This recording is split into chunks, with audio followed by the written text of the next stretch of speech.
j'espère que vous allez bien, que tout se passe bien chez vous. Bienvenue sur Tank, le podcast de Miss Hiromi.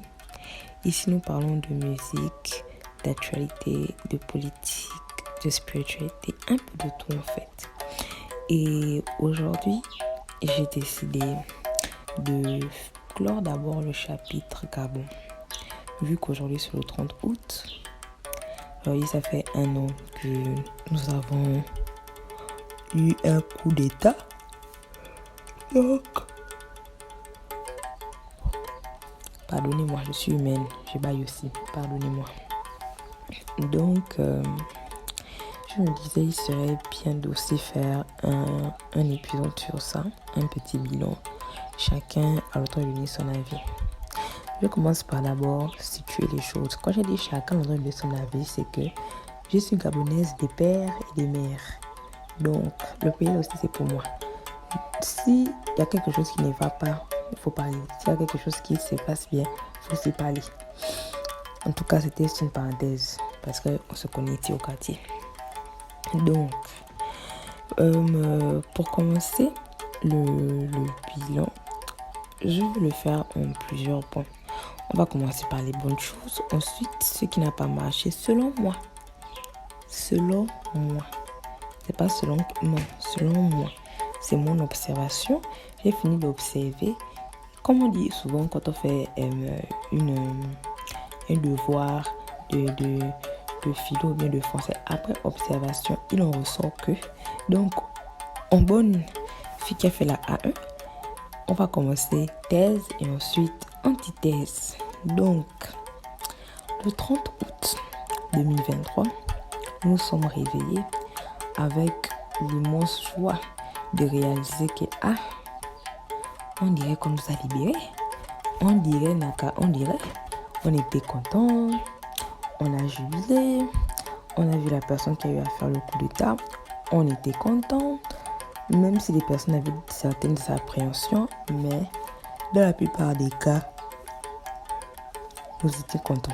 Nous étions très contents, nous étions assez fiers de se dire que nous rentrons dans la mouvance du coup d'état. Donc, première chose qu'il a eu à faire que l'opinion publique félicite. Après, moi, je vais vous donner mon avis. Pourquoi je dis bien l'opinion publique. Je vais faire d'abord ne pas trop. Bref, vous allez comprendre. On a la première chose, le changement du prix du gaz.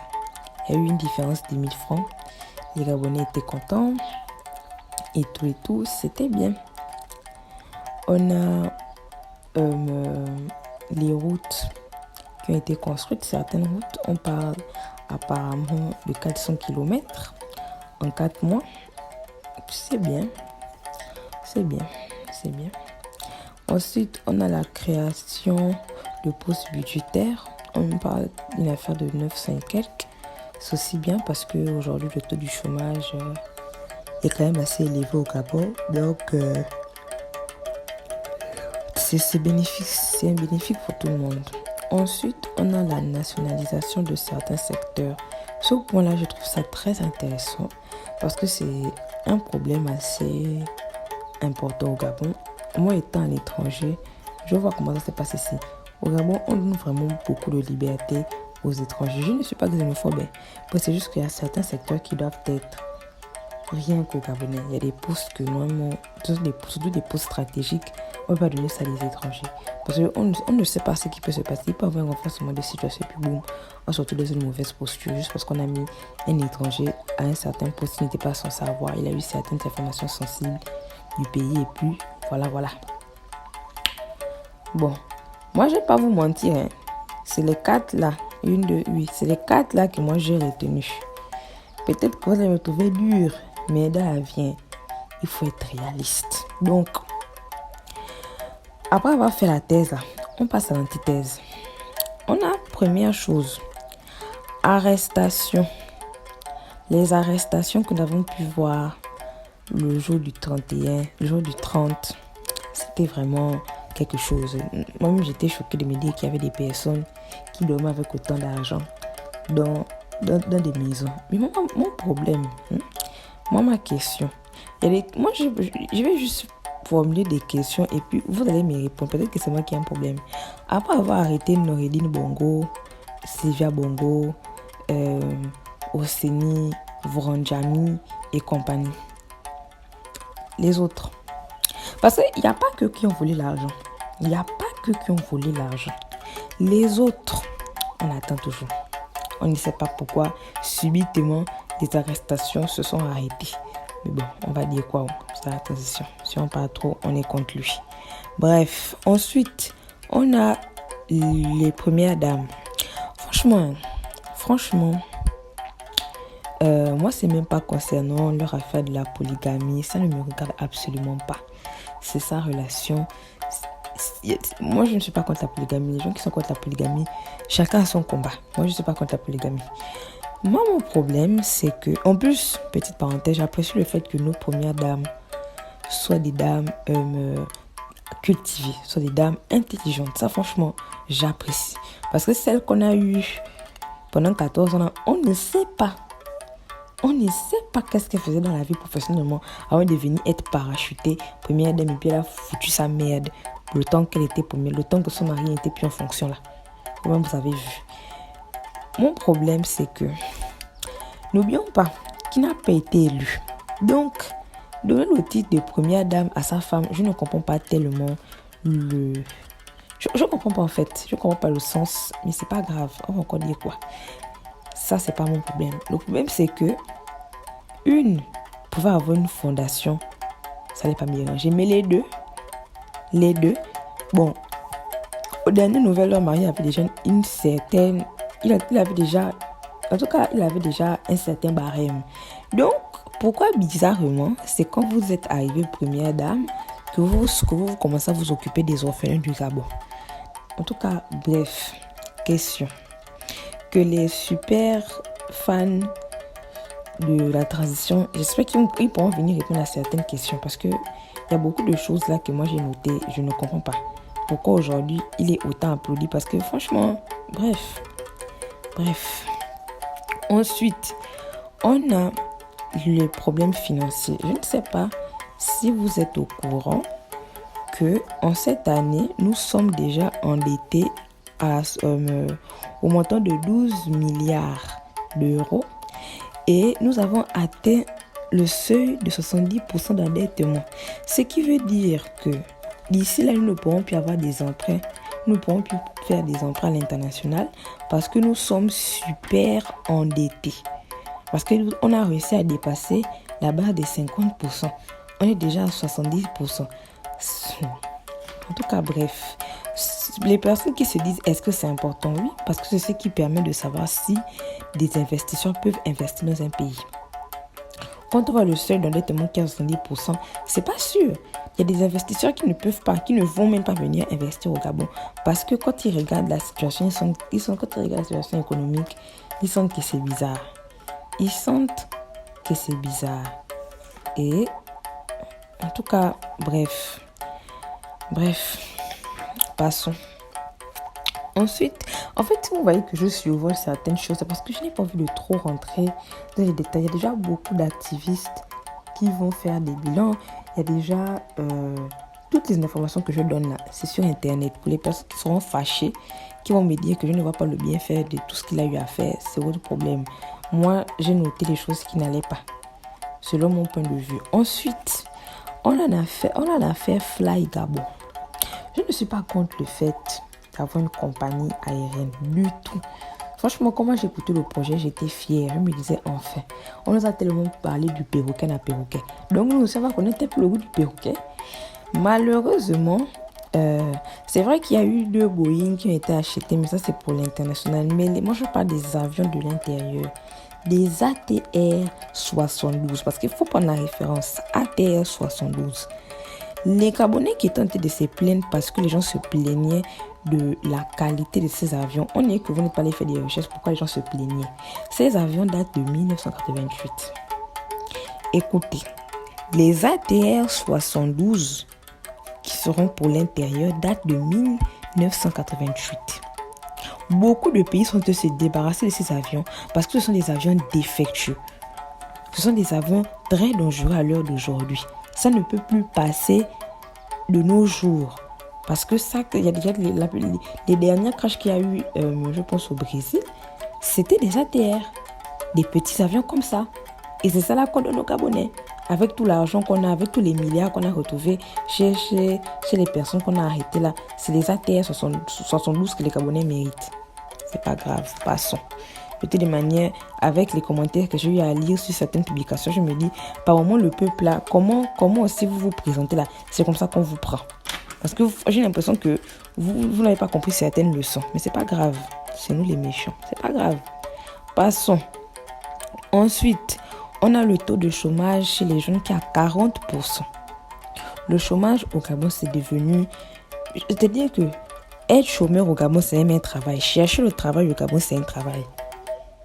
Comment vous trouvez ça normal qu'aujourd'hui, petite manifestation là où il part, les gens partent avec les dossiers? C'est pour vous montrer à quel point les gens sont déjà fatigués. On se dit même que c'est mieux lui-même, il va prendre les dossiers.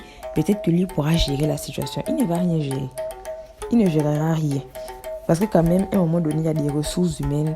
C'est pas comme ça que ça se passe. C'est vraiment pas comme ça que ça se passe. Entre les concours de police, de gendarmerie qui sont biaisés dès le début. Et puis c'est pour dire que les Gabonais, certains Gabonais sont paresseux et tout. Je suis désolée. Vous-même, il faut voir. Déjà, il faut arrêter de mettre dans la tête des Gabonais que tout le monde doit être fonctionnaire et puis tout le monde doit être entrepreneur. Non. L'entrepreneuriat aussi, c'est pas la poubelle pour toutes les personnes qui n'ont pas réussi dans leur vie. Je suis désolée parce que tu peux ne pas avoir la fibre de l'entrepreneuriat. Tu vas l'entreprendre et puis tu n'as pas de base. Ou tout simplement, c'est pas ton truc en fait, c'est pas ton domaine. Tu vas aller, même si tu vas faire une affaire qui va marcher pendant 1, 2, 3 ans, mais à un moment donné, ça va tomber. Parce que tu n'as pas les codes solides pour supporter la vie d'un entrepreneur. C'est pas facile d'être entrepreneur. En plus, au Gabon, les entrepreneurs ne sont même pas accompagnés. À part si je me trompe. En tout cas, bref. Ensuite, on a le dialogue national inclusif. Lol. Ça, c'était un dialogue exclusif parce qu'on ne peut pas faire un dialogue et mettre inclusif quand on choisit des gens dès le départ. Ça, c'est biaisé. Il ne faut même pas qu'on se mente. Si vous voulez rester buté que c'était un dialogue inclusif, c'est bien. Et puis, ça nous a coûté 9 milliards. Quelles sont les résolutions qui sont sorties de là-bas? Jusqu'à présent, on a du mal à nous donner le bilan. Vous-même, il faut voir. Est-ce qu'on avait besoin de faire un dialogue national? Je ne sais pas. Déjà, on ne peut pas faire un dialogue national sans passer par une réconciliation. Parce que à quoi bon on va aller dialoguer si déjà il y a des familles qui sont toujours qui n'ont toujours pas de réponse à tout ce qui s'est passé pendant les hold-up électoraux passés. De nous dire, on ne construit pas une maison en commençant par le toit. On commence à faire des fondations. Avant de faire ce dialogue, avant de prendre des décisions, et en plus, quel genre de décisions même avoir? On devait d'abord avoir une commission de réconciliation. Parce que avant toute chose, les Gabonais, le peuple gabonais est un peuple traumatisé, un peuple qui a déjà perdu beaucoup d'enfants. Et c'est tous les enfants qu'on a eu à perdre dans ce pays-là. Jamais on a eu à faire une journée de commémoration. On ne connaît même pas le nombre exact. Il y a des dossiers qu'il était mieux de venir réouvrir au lieu de venir organiser un dialogue qui nous a coûté beaucoup d'argent. Beaucoup d'argent. Tout ça pour ça. Tout ça au final pour ça. Et y compris les personnes qu'on a appelées pour présider. Il y a eu un problème pendant cette période. Il y a l'archevêque qui a eu insulté ses fidèles.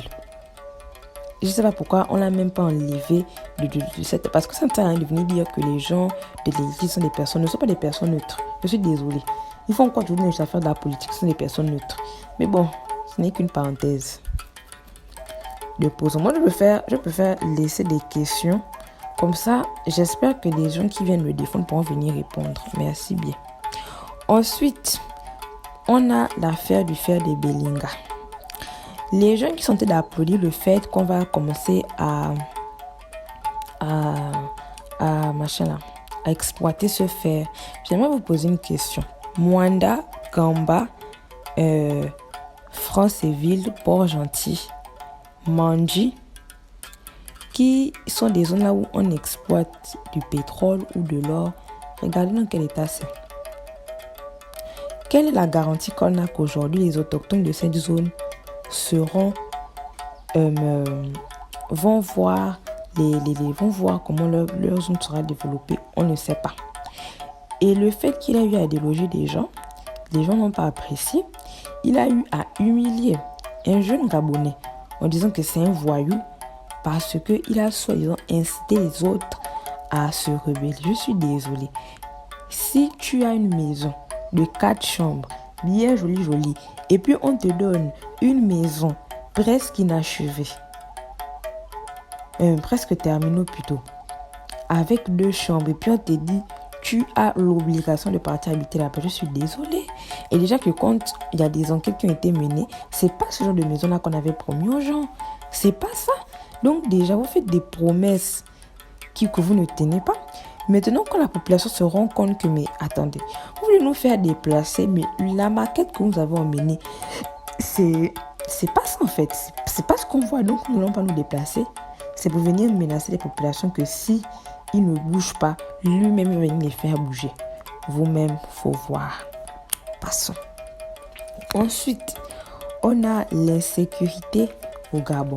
Avec la libération de 1500 prisonniers sur l'ensemble du territoire, il fallait s'attendre à ce que l'insécurité puisse revenir de plus belle. Pourquoi je dis ça? Parce qu'au Gabon, on n'a pas de centre de réinsertion.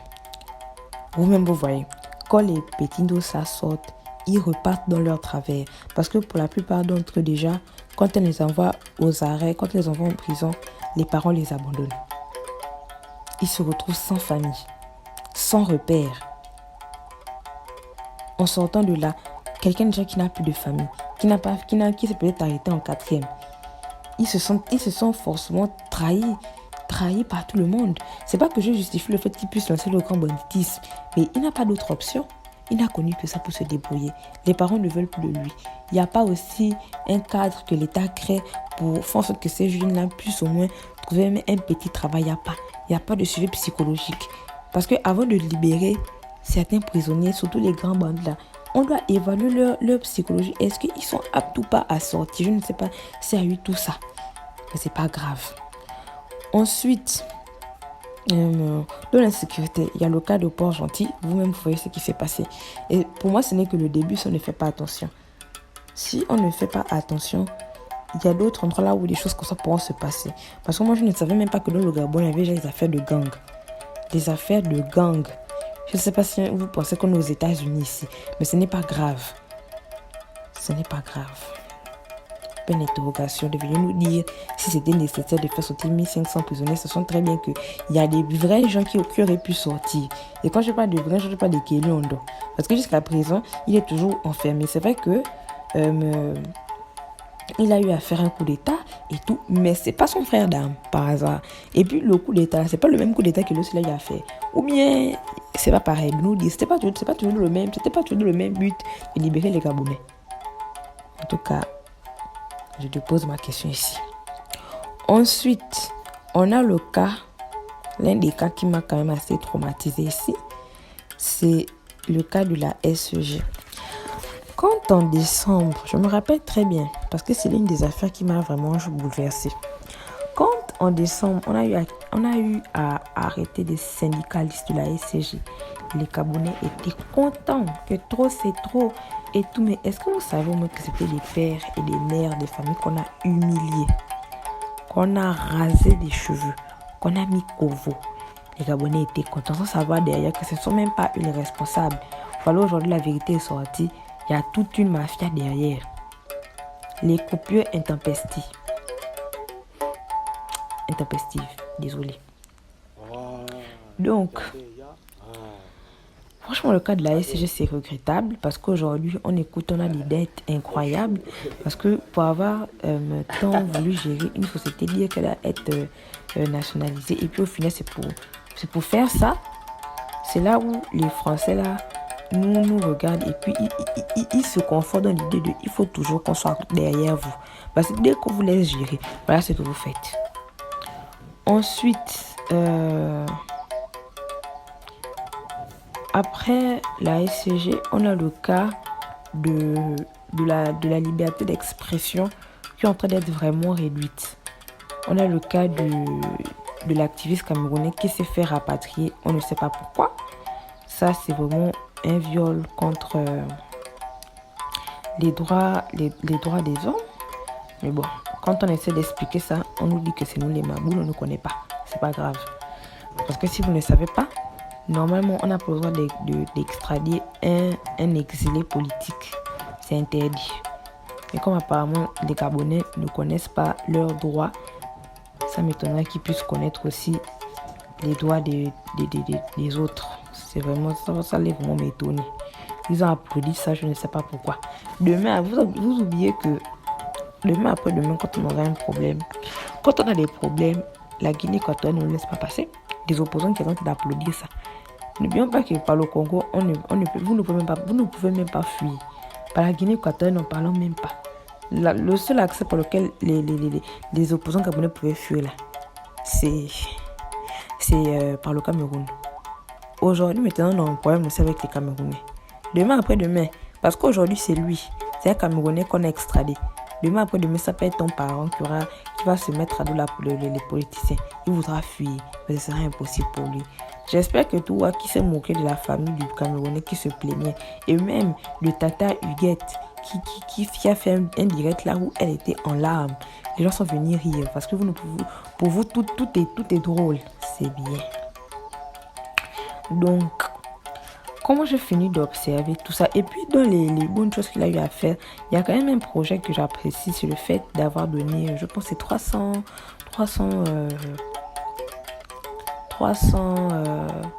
véhicules, 300 taxis pour lancer on va dire quoi, pour les Gabonais, pour nationaliser le secteur du transport. C'est bien. Franchement, j'apprécie beaucoup ce projet.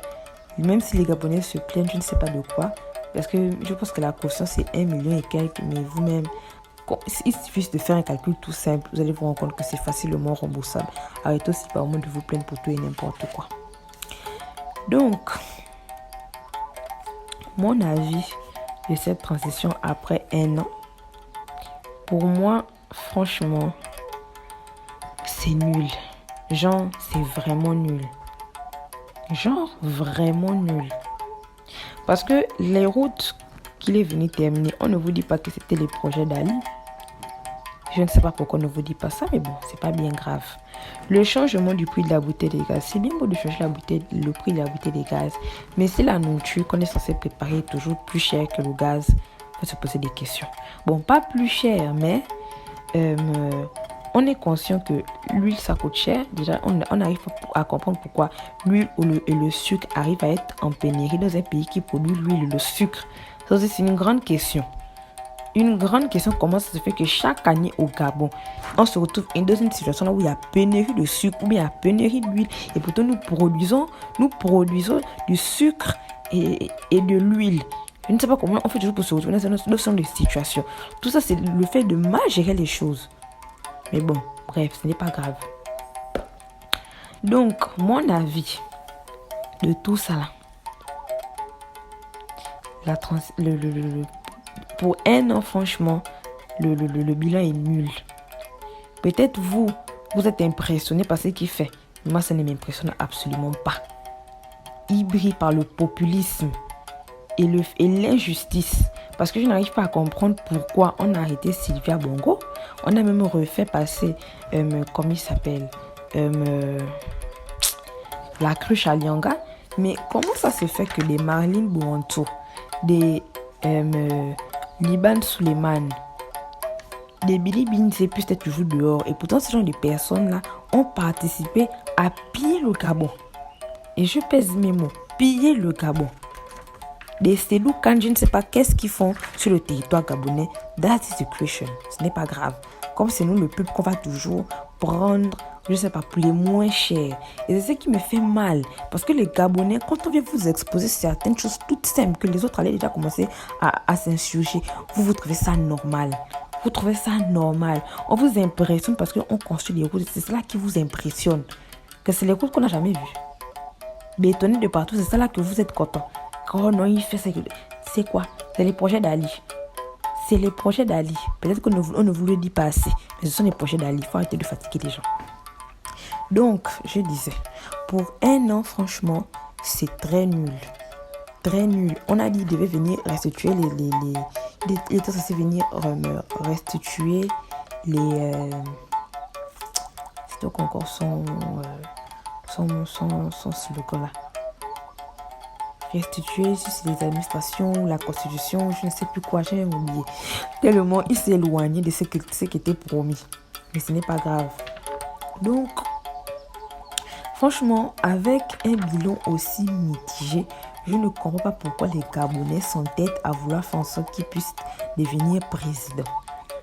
Les Gabonais sont, je ne sais pas, coincés au 30 août et ils en jouent clairement. Clairement. Entre les artistes qui n'ont toujours pas de droit d'auteur, qui sont toujours en train de mendier. Je dis bien mendier. Parce que aller chanter à un concert organisé par les gens de la politique, mes amis, on savons tous très bien que là, tu vas chercher ton petit mangement du mois. On des artistes qui ont reçu des voitures, on ne sait pas pourquoi. C'est pas au président d'offrir des voitures à des artistes. Je suis désolée. Voilà pourquoi on dit des artistes doivent avoir des droits d'auteur. Parce que c'est à travers leurs droits d'auteur là, c'est ce qui leur permet de vivre. Mais au Gabon, jusqu'à présent, les artistes n'ont pas de droits d'auteur. Ils sont toujours obligés de mendier dans les événements politiques. Et puis, il faut voir comment il parle. Il a une manière très légère de parler aux Gabonais. Peut-être les Gabonais, eux, ça leur amuse. Ils se disent qu'il est un homme très simple. Vous-même, il faut voir comment souvent il vous prend. Et comment il vous prend là? Quand je lis certains commentaires de certains Gabonais sur certaines publications, ça me fait peur. Ça me fait très peur. Parce que moi, j'ai attendu vraiment jusqu'au dernier moment. Je suis en train de tourner ça. Il est 4 heures ici. J'ai attendu pour voir qu'est-ce qui allait se passer dans les événements du 30 et compagnie. Au concert de la libération. Vous pensez vraiment qu'on en a besoin? Jusqu'à présent, nous n'avons pas de constitution. Nous allons partir à un référendum. On n'a pas de constitution. On ne sait pas comment faire. Mais ils nous demandent de voter oui. Ils nous obligent même. Ils menacent les gens qu'ils doivent voter oui. Qu'on doit voter oui. Sinon, il sera déçu. Mais quand on regarde ton bilan, toi-même, est-ce que tu es fier? Quand toi-même tu regardes, est-ce que toi-même ça te plaît? Faut voir.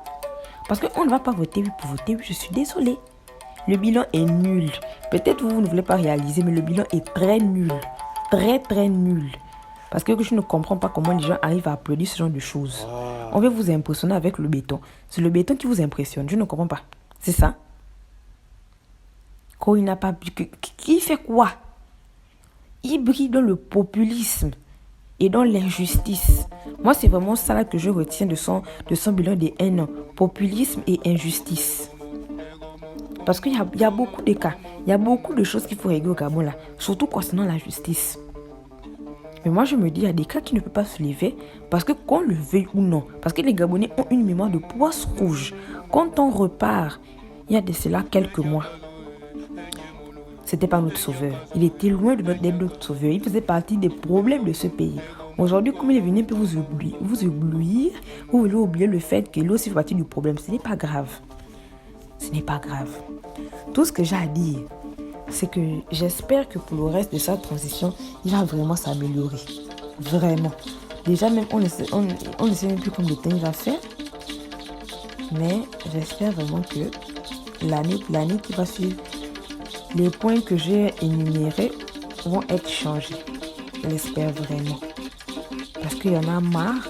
Depuis des années, le peuple gabonais se fait piller devant nous. On ne bénéficie pas de nos richesses.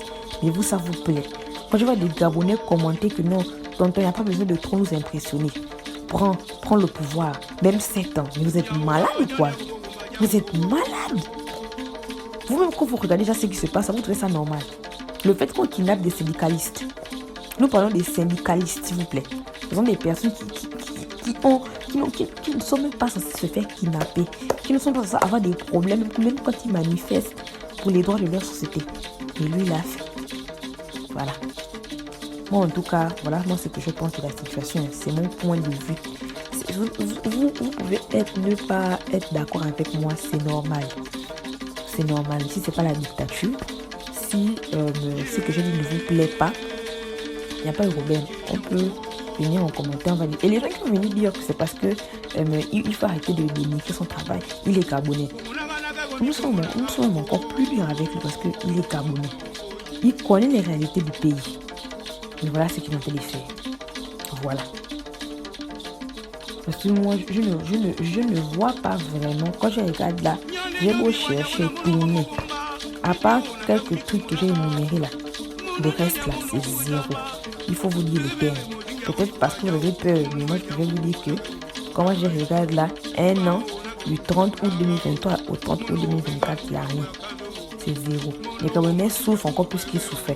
Entre les coupures, les choses qui ne font qu'augmenter, le chômage et compagnie, vous pouvez de vivre comme ça. Et puis il y a un autre cas. Jusqu'à présent, les gens du Sisiba là, il y a des oubliés de la transition. Hein. Les gens qui habitent dans le Sisiba, on parle. C'est bien beau de vouloir aider tout le monde, mais les gens du Sisiba, relogez-le aussi. C'est bien beau de vouloir aller dégager les gens exploiter le fait de Beninga. Mais il y a des gens, là, la liste de vie qui souffrent. Dans la commune du Paret, il y a des gens qui souffrent. Voilà, vous dites quoi.